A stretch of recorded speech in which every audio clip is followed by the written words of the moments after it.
இந்தியாவினுடைய உச்சநீதிமன்ற தலைமை நீதிபதி ஜஸ்டிஸ் B.R. கவாய் அவர்கள் சுவமோட்டோவாக வழக்கு எடுத்து அமலாக்கத்துறை மீது வழக்கு தொடுத்து விடுவார் என்கிற பயத்தில் அமலாக்கத்துறை அவசரமாக ஒரு அறிக்கையை விட்டிருக்கிறது. இந்த சுற்றறிக்கை என்பது ரொம்ப ரொம்ப முக்கியத்துவம் வாய்ந்ததாக இந்தியா முழுக்க பார்க்கப்படுகிறது.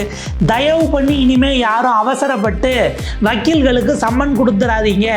எதா இருந்தாலும் ஈடிக்கு டைரக்டர்கிட்ட கேட்டுட்டு தான் நீங்கள் கொடுக்கணும்.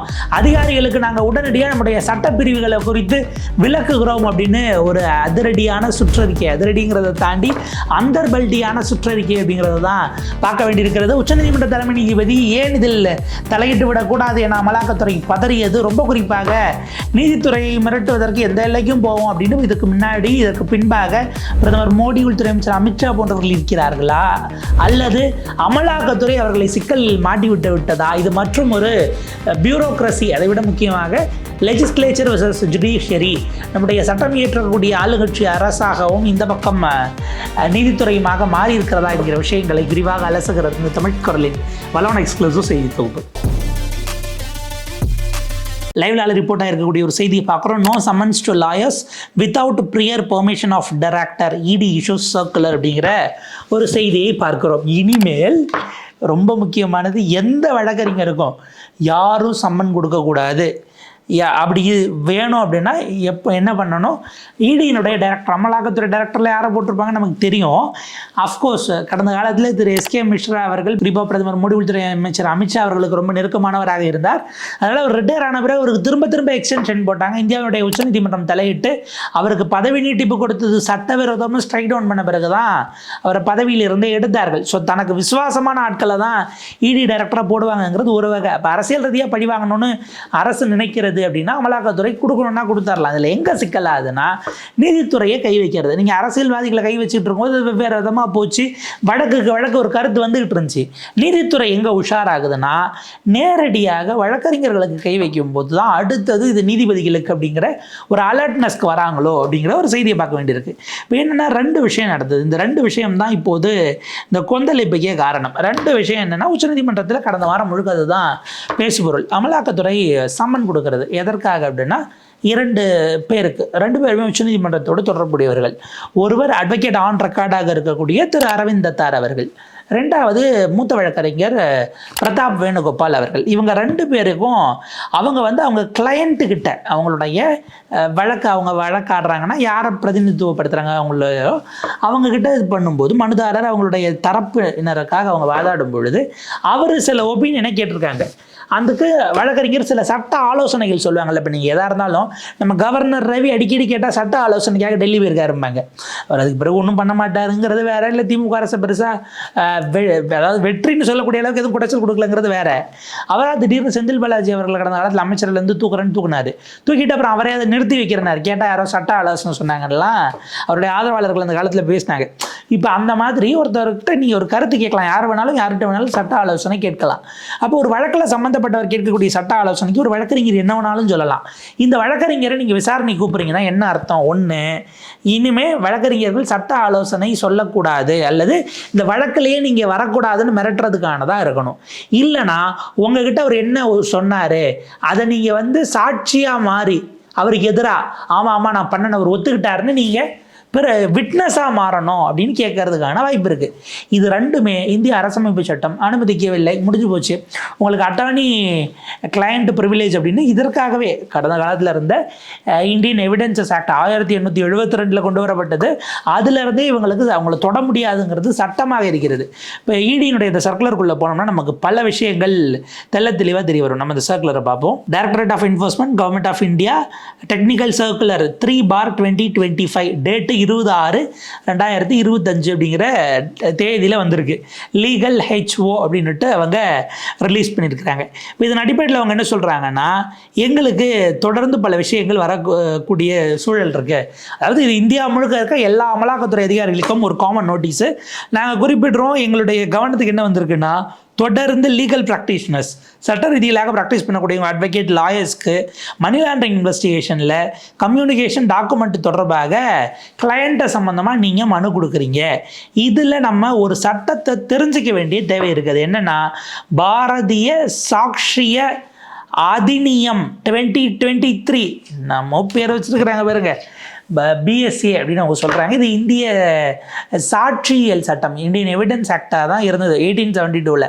பேரை மட்டும் மாற்றிட்டு இருந்த சட்டங்களை நம்பரை மாற்றி போட்டிருக்காங்கன்னு வைங்களேன். இப்போ கடந்த முறை அமித்ஷா அவர்கள் கொண்டு வந்தார் இல்லையா, அந்த 3 சட்டங்கள், பாரதிய நியாய சம்ஹிதா, பாரதிய சுரக்ஷா, அந்த மாதிரிலாம் பேர் வந்துச்சு இல்லையா, பிஎன்எஸ், பிஎன்எஸ்எஸ், பிஎஸ்சி. அதில் ஒன்று தான் இந்த பிஎஸ்சி. ஏற்கனவே இருந்த எவிடன்ஸ் ஆக்டை மாற்றிருக்கிறாங்க. இதில் செக்ஷன் 132 என்ன இருக்குங்கிறத அவங்க சட்டத்தையே அப்படியே எடுத்து சர்க்குலரில் குறிப்பிட்றாங்க.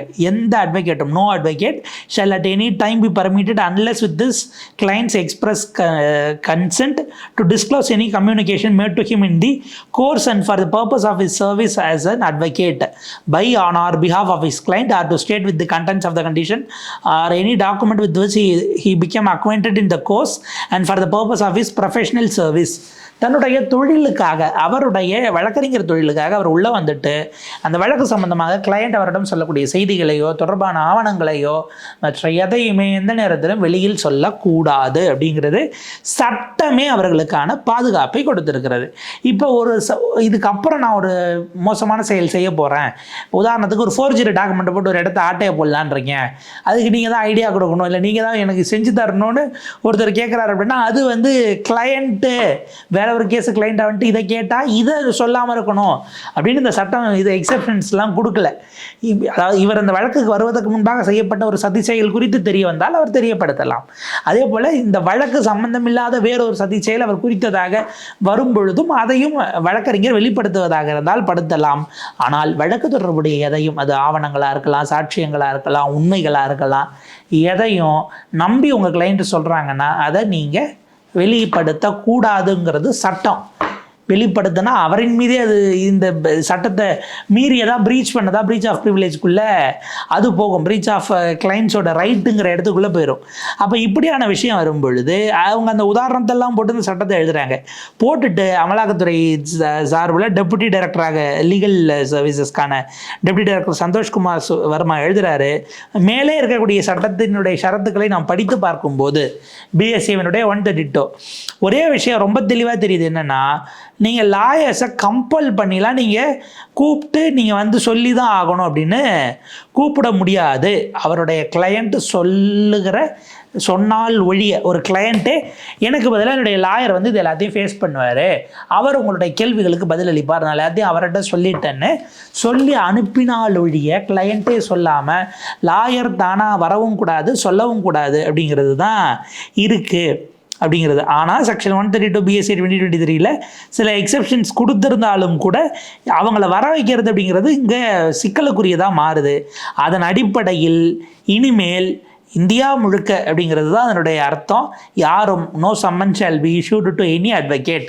செக்ஷன் 132 பிஎஸ்சிக்கு எதிராக மாறாக எந்த விதமான அட்வொகேட்ஸ்க்கும் யாரும் எந்த சம்மன்ஸும் கொடுக்கக்கூடாது என்பதை இங்கிருந்து தலைமையகம், ஹெட் குவார்ட்டர்ஸ் ஆஃப் இடியிலேருந்து நாங்கள் சொல்கிறோம்.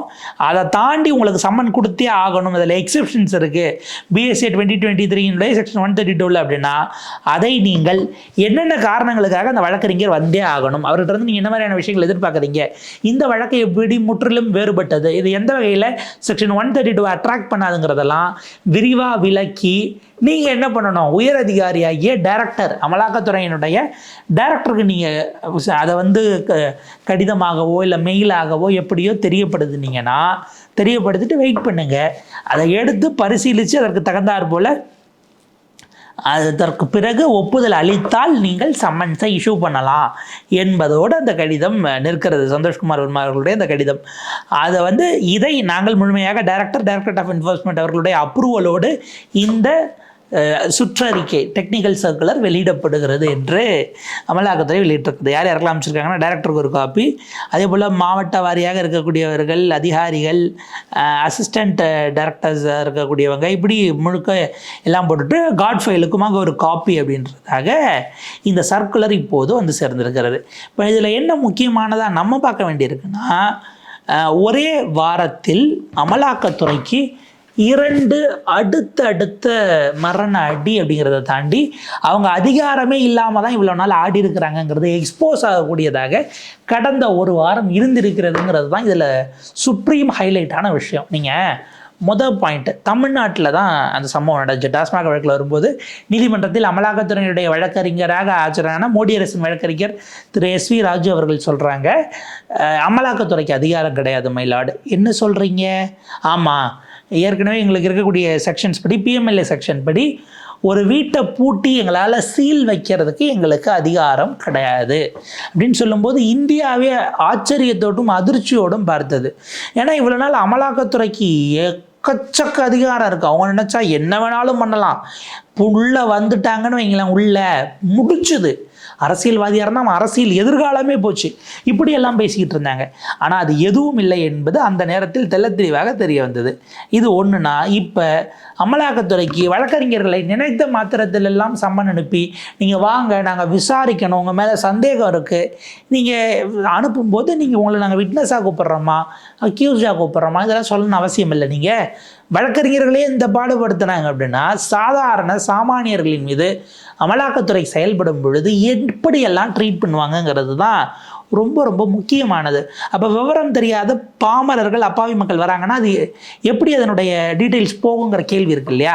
அதன் அடிப்படையில் தான் அதை நம்ம பார்க்க வேண்டியிருக்கும். ஸோ இப்போ ரெண்டாவதாக, இல்லை நினச்ச மாதிரிலாம் வக்கீல்களை நீங்கள் கூப்பிட்டு விட முடியாது அப்படிங்கிறத உச்சநீதிமன்றத்தில் இதில் ஆக்சுவலாக supreme court advocate on record association SCAORA அப்படிங்கிற அமைப்பினுடைய தலைவர் தரப்பிலிருந்தும் செக்ரட்டரி அவங்க சேர்ந்து எழுதிய கடிதம் தான் இப்போ இப்படி ஒரு சர்க்குலரை விடுறதுக்கே காரணம். சுற்றறிக்கையை விடுவதற்கு நமக்கு அதிகாரம் இல்லை தெரிஞ்சுக்கோங்கன்னு ஒரு இடத்துல அதிகாரம் இல்லைன்னு கோர்ட்டில் சொல்லி, நமக்கு அதிகாரம் இல்லை தெரிஞ்சுக்கோங்க, ஆடாதீங்க அப்படின்னு இன்னொரு பக்கம் டைரக்டரின் தரப்பிலிருந்து சர்க்குலரே வந்திருக்கிறது.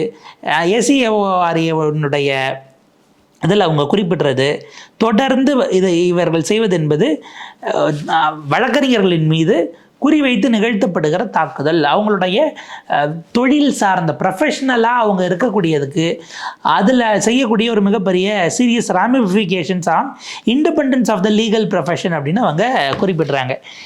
இவர்களுடைய நீங்கள் பாஜகவினுடைய பேட்டர்னாகவே இது இருக்கிறது. ஏதாவது ஒன்றத்தில் கை வைக்கணும், காலி பண்ணணும்னா அவங்களுடைய அடி வயிற்றில் அடிக்கிறது அப்படிங்கிற மாதிரியான ஒரு பாயிண்ட்டை தான் சொல்லுவாங்க. இது அதனுடைய ஒரு நீட்சியா அப்படிங்கிறதும் இருக்கிறது.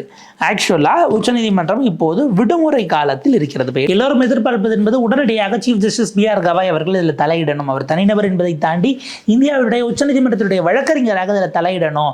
எங்களுக்கு என்ன அதிகாரம் இருக்குங்கிறத தாண்டி, அவங்க அதிகாரத்தை தாண்டி நீங்கள் வெளியில் போறீங்க அப்படின்னா நீதிமன்றம் அதை அனுமதிக்க முடியாது. இது நீதித்துறையினுடைய மாண்பையும் சுதந்திர தன்மையையும் குறிவைத்து செய்யக்கூடிய தாக்குதல் அப்படிங்கிறது தான். அது நீங்கள் காஷ்மீர்லேருந்து கன்னியாகுமரி வரைக்கும், இந்த பக்கம் நீங்கள் குஜராத்தில் ஆரம்பிச்சிங்கன்னா அந்த பக்கம் வடகிழக்கு வரைக்கும் கம்ப்ளீட்டாக எல்லா வழக்கறிஞர்கள் லீகல் ஃப்ரெட்டர்னிட்டியில் இயங்கக்கூடிய எல்லோரினுடைய குரலாகவும் இதுதான் இருக்கிறது என்பது தான் ரொம்ப முக்கியமான ஒரு டெவலப்மெண்ட்டாக நம்ம பார்க்க வேண்டியிருக்கிறது. அப்போ சட்டத்திற்கு உட்பட்டு ரூல் ஆஃப் லா அப்படிங்கிறது தான் எல்லாத்தோடவும் மேலேங்கிறது ஒன்று.